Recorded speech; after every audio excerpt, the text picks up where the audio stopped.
Presidente Robson da CNI, qual é a perspectiva hoje do Brasil? Temer ou sem Temer?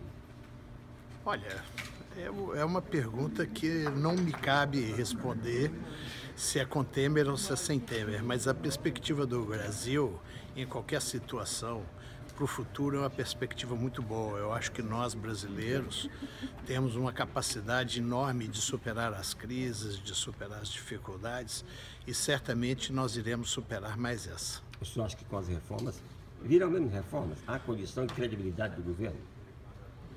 Olha, eu penso que sim. Eu vejo que o próprio Congresso Nacional precisa de fazer algumas reformas para que a credibilidade, a confiança no Congresso Nacional continue crescendo. Então, a reforma do trabalho precisa ser votada no Senado, a reforma da Previdência tem que ser discutida, tem que ser aperfeiçoada, mas tem que ser votada também. A reforma tributária e a reforma política são fundamentais para que a gente chegue ao final do ano com um país num ambiente de negócios muito melhor do que o que nós temos hoje. Mais importante seria a reforma política, não, presidente, dentro desse cenário hoje? Eu acho que, bom, dependendo da época, a gente muda um pouco de pensamento, né? Nós já achamos que a principal reforma era a tributária e hoje a gente tem uma visão de que a reforma principal que tem no país é a reforma política.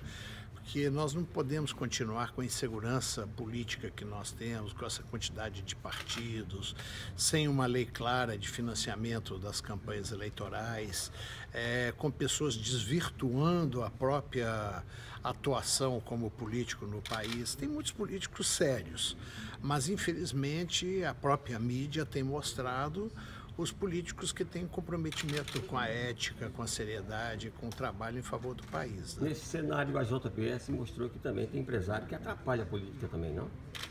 Olha, o Brasil é igual em todos os setores, na igreja, no meio empresarial, no setor de imprensa. Em todos os setores você tem bons e maus profissionais, né?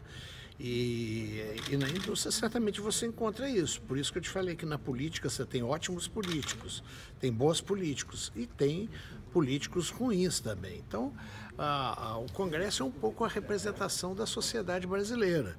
Se nós temos empresários que não têm compromisso com o país, com a ética, com a sociedade, com o trabalhador, nós temos isso também no meio sindical, no meio de outros setores da economia, né?